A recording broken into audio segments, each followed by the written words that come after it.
Hey, what's up, Hood Nation? Welcome back to the Hood Table one more again. Please make sure you like the video, share the video, subscribe to the Hood Table. Please and thank you very kindly. And make sure you do not forget to hit that notification bell because it does mean a lot to the YouTube algorithm. Okay. Yes, but come on in, y'all. I have been so anxious for Ruthless season 4 to resume. And then I got sidetrack, y'all. I got sidetracked. I had the day marked on my calendar, and then just I don't know, the days just slipped me by, and I was like, "Oh my god, I missed it! I missed it!" So, season 4, episode 11, 12, and 13 came on the other day. You know how Tyler Perry do when he hit us with a new season or the beginning of part 2 of a season. He usually come out with 3 videos at one time. So right now, I'm just going to go through real quick what we didn't learn so far in Ruthless season 4, episode 11. Then I'm gonna come back and do episode 12, and then episode 13 we are going to do live. Okay, so I hope y'all will be there for the live review as well. But anyway, again, like, share, subscribe on your way in, please, and thank you very kindly. Now, at the beginning of the episode of season 4, episode 11, which is called State of Emergency, you hear the blue alarm sirens going off, and that is only like what, the second time we have ever heard the sirens go off? And you know what that means. That means the government is coming, y'all. The government is coming. And what else do that mean? Y'all better bring out the Kool-Aid. Bring out the Lele. So that's what they was doing. Mother was running around and everybody was running around, and Mother was like, get the Kool-Aid.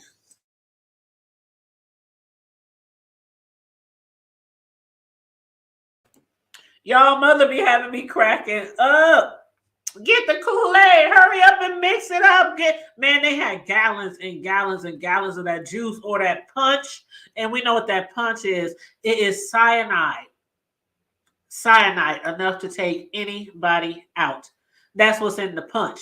So they was getting that all taken care of, but the rest of the compound, they was all running around. Anybody who was old enough to handle a pistol or a gun, they all grabbed a gun off the table. How they got all them guns there that fast, don't ask me. But anyway, everybody was running around trying to get a gun. The highest was like, bring my big gun. Boy, did you see the gun at the highest? You really think he's trying to take out a whole city.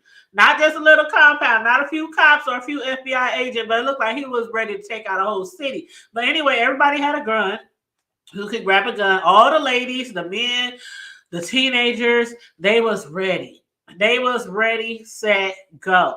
But during the time when everybody was running around, when River went to the highest trader to find his gun, lo and behold, what else did he also find? He found a stash of money, a lot of money, hiding inside the bottom mattress of the highest bed. And had the highest remained like in the trailer like he was supposed to, because y'all saw Daikon, the highest, please, could you just stay here? Stay right here. Let us handle it. Stay in the trailer. The highest wanted to be front and center along with everybody else, okay? He wanted to be with his crew, with his clique, with his clan, with his coach. But anyway, the highest got all that money. Everybody been wondering, where the hell is all the money? Where the hell is all the money? We've been asking that for how long? Like, we ain't seen money coming or going. We ain't seen no selling shit. We ain't seen no paraphernalia. We ain't seen nothing come and go out that compound. So we was like, where is all the money? So anyway, now we know where the money at. It is under the bed of the highest. And River now has a decision to make. What do y'all think that decision is going to be? Anyway, Agent Walton and Agent Dennis, they were met at the entrance of the compound by Daikon and a few of the other men at the security team. The agents were looking for Aaron Pollan and his wife Laura, but they had no warrant. I'm like, how the hell y'all came all this way with no warrant? What? Like they gonna let y'all in? All the stuff that y'all have heard about this cult, and you think they was gonna let y'all step foot on their premises without no warrant? Heck no. And even though the last call Aaron made ping, on the only cell tower in the area near the compound, They still was about to get up in there without no warrant. And Daikon, he stand his ground. He was like, y'all ain't coming in here unless y'all got a warrant, regardless if the person that you're looking for is the son of a senator. And then after the feds left, Daikon, he ordered everybody back to the trailers, to go to bed. Everything's calmed down. You guys calm down. Put the guns away. Put the juice away. You can pour the juice down the drain or maybe freeze it just in case you might need it again sometime soon. Freeze the cyanide. But anyway, Mother, she was circulating the compound to get all the blue cards from those who ever see the blue card. And Daikon, he made his way to the punishment trailer where Aaron was to find out who he really is. Aaron finally revealed that his father is a senator. But if they let him go, he promises not to say a word. Yeah, right. Okay. Like they gonna believe that. When have they ever let anybody? Okay. When have they ever let anybody willingly leave?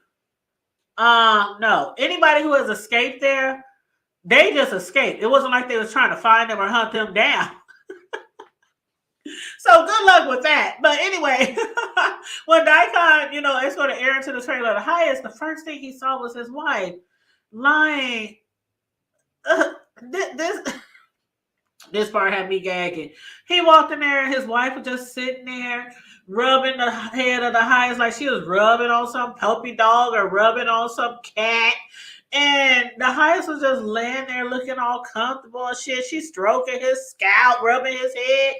And Aaron was just looking like, what the hell? What the hell? And even when the highest was promising to let them both go after Aaron, helped divert the government from the compound, I knew the highest was lying.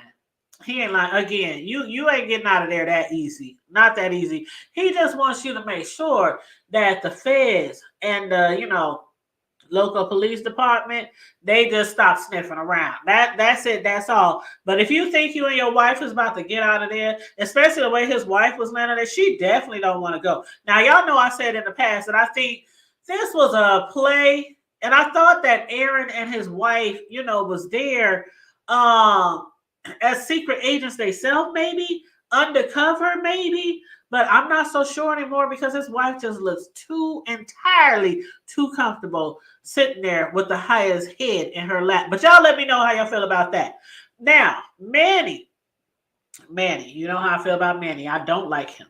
Manny had mentioned, how when he was up on top of the trailers, he witnessed Elder Mother put some type of powdery substance in the punch bowls. See, at that time, he didn't know what it was. But some of the other cult members, they knew exactly what it was. And again, it was cyanide. It wasn't no regular Kool-Aid. It wasn't no Hawaiian Punch. It wasn't no Pepsi. It was cyanide. It was punch laced with cyanide. And this is what they normally supposed to do. Remember the last time when they sound the alarms, Mother, she was like, okay, let's round up everybody. Let's get these children. Remember the children were supposed to be the first ones to take it? Because they have to take them out first. They can't take themselves out. Then all these children just, sitting around wondering what the hell to do. So, yeah, that's the same thing that they did last time when they thought they was about to be invaded. But, yes, when they are about to be invaded, that juice, they start to mix it, putting a little potion in there, and then they're supposed to basically everybody drink it and everybody fall asleep forever.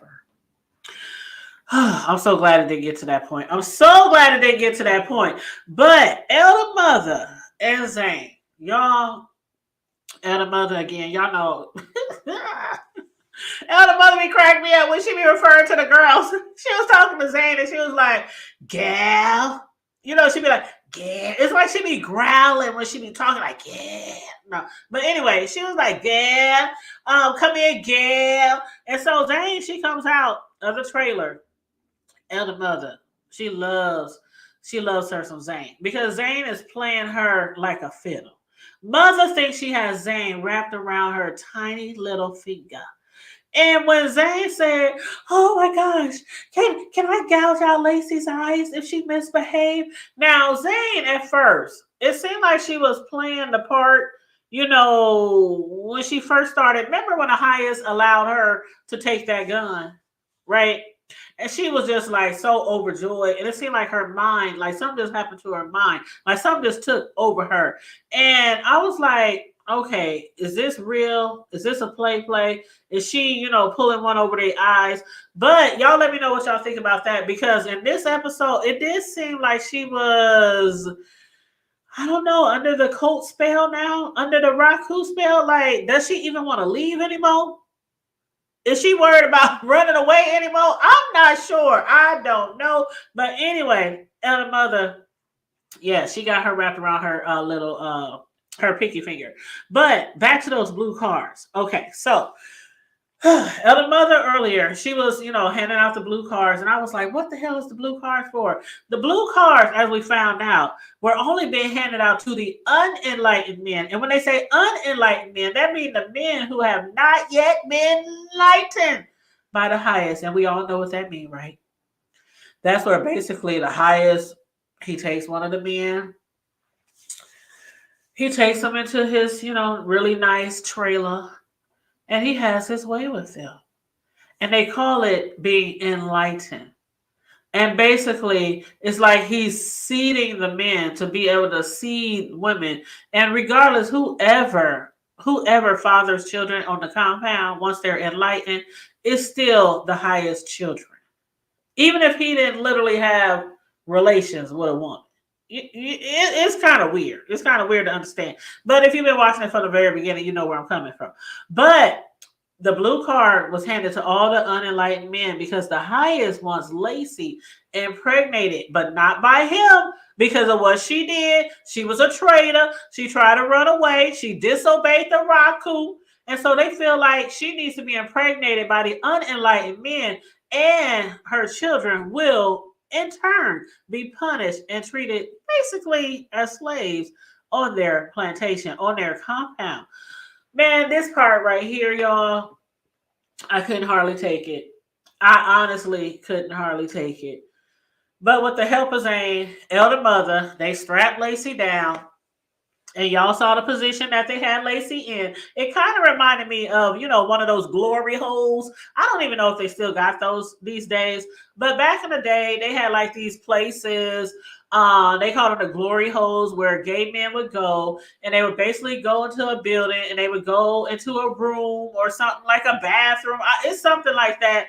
And there would be a hole, and they would either stick their butt up to the hole so that somebody could pleasure them, or they would be on the other side and stick their thing in the hole and pleasure somebody's butt. So anyway, that's what it kind of reminded me of, because the position she was in, they had her strapped down on her bed, on her back, her legs spread wide apart like she was about to give birth to some big ass 12-pound baby. And they had her like inside of a trailer, I believe. And they had like a hole in the wall of the trailer. And they had her pushed all the way up against through the hole. And so all you could see from the outside of the trailer was her bottom and her legs, and her upper body and torso was inside the trailer. And so as the men came, they came one by one. And the most irritating part to me about that whole scene was Mother sitting there on the side, just cheesing and grinning like a Chester Cheetah cat. She was so much enjoying that. She was elated to see Lacey being punished like that. I'm like, you a whole woman. And you just, child. Anyway, Lacey, they was running a train on her. I don't know how many men it was. It could have been 10, 15, 20, 30, 40, 50. I don't know how many men, but one by one, they took their turn. Her mother was sitting there, harder, faster. That's it, attaboy. I was like, man, Mother, somebody needs to fuck her up. Tell you, somebody needs to fuck her up. But anyway, I'm looking forward to the next scene to see what's going to happen with Lacey. If there's going to be an ongoing thing with her, or is this a one-time thing and they just hope, that she gets pregnant? Is this going to happen in the future? Like every time she has a kid, she has to go through this every time, this extreme punishment, this brutality? Y'all pray for Lacey, y'all. Y'all pray for Lacey. But anyway, back to Ruth, River, and Joan. Now, knowing that the feds are going to return back with a warrant, Joan suggested that to Ruth that they hurry up and take the money and the kids and the children, because Ruth ain't going nowhere without her kid, right? And so they plan to do that, get the money, get the kids, and get out of Dodge. And while they were discussing this, River approached them, telling Ruth that he understands, man, this part was funny. Funny. Ruth was like, I ain't leaving here without my kids. He was like, I know we ain't leaving here without your little tired ass daughter. Man, I'm surprised Ruth didn't slap the shit out of him. Because, you know, Ruth is ruthless, okay? He was like, I know you don't want to leave here without your little tired ass daughter. I was like, no, you didn't, River. I'm like, do you want Ruth to kick your high yellow tail? But after Ruth dared, you know, him to speak badly against her child again, he revealed where the stash was. So River's plan is that they will be able to escape with the help of a guard that he has been sleeping around with. I didn't even know River was sleeping around with anybody besides the highest. And I wonder if the highest has any idea that River is sleeping around. River thought he was going to meet up with the highest later on that night, but the highest had other plans.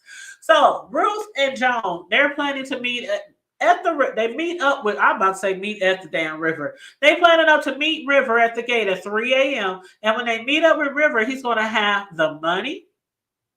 And then come to find out, River's lover is that young white boy who the highest was giving directions to. Now, River, who assumed that the highest would need him later on that night, again, he was absolutely wrong. He's so used to the highest summoning him. Summoning. Is that a word? Summoning him in the middle of the night. He just knew it was about to go down. But he was wrong. Instead, he wanted Ruth. Child. If that whole scene didn't give me life, ooh, Ruth got away with me and y'all. She got away with Daikon. She got away with the highest. She just know how to soothe them and lay it on them and put it on them in the right way. That'll take their minds off of all kind of other shit. So he summoned Ruth to his trailer to put that magic in his arms, and Ruth said, your highest, not tonight, boo. You don't need none of that smack in your arm. What you need is my smack on your thing, okay? So Ruth convinced him that she is all you're all I need to get by. Okay, Mary J, y'all know. Anyway, she convinced him that she was all he needs. And then they proceeded to fuck the shit out of each other. I was like, whoa. That shit was intense. That shit was intense, y'all. Woo, that shit was intense, huh? But anyway, moving right along. Next, we see Andrew being interrogated by the feds, as he should be, because he has been basically MIA. For how long? For how freaking long? He has been MIA for I don't know how long. And now he's insisting that they send him back to the compound to make sure that the crazy ass highest doesn't kill everyone. Along with him trying to convince the feds that he was out making prescription runs for the highest. And trying to convince them that he had not been converted. I'm still not sure. I think the nigga been converted, but people keep telling me, no, he's still front and he's still playing with them. He playing on their top. He ain't been converted. I don't know, y'all. Andrew was pretty sure he would be released. That was until they started questioning him about those burning bodies. Then they proceeded to show Andrew that good old bean footage of him dragging a dead body from his stolen van into a fire. Y'all.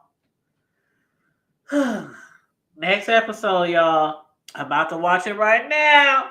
I'm about to find out what's going to happen with Andrew, y'all. So, y'all, if y'all ain't caught up, y'all need to get caught up. 11, 12, and 13 episode of season 4 is out, y'all. So, again, I'm going to review probably tomorrow, episode 12. And then maybe Wednesday, we'll do live episode 13 before the new episode comes out next week.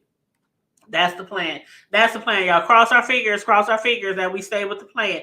But anyway, y'all make sure y'all like and share this video. Subscribe to the Hood Table if you ain't already subscribed. Please and thank you very much. And don't forget to hit that notification bell. Thank you very much. Also, I'm going to be putting the link to my Facebook Ruthless fan group. Excuse me. It's on Facebook. And I think we got maybe 450, 500 people in there so far. But yeah, we discuss from time to time different episodes and different storylines and our thoughts on different characters in that group. And also we do like live discussions sometimes in there as well. So I will be dropping a link in the description box. Yes, in the description box. And if you are not a troll, if I don't think you're a troll, you might be lucky to be added, might be so lucky to be added to the Facebook group. On that note, stay safe, be blessed, remain vigilant at all times, and always remember to keep it hood. I'm out.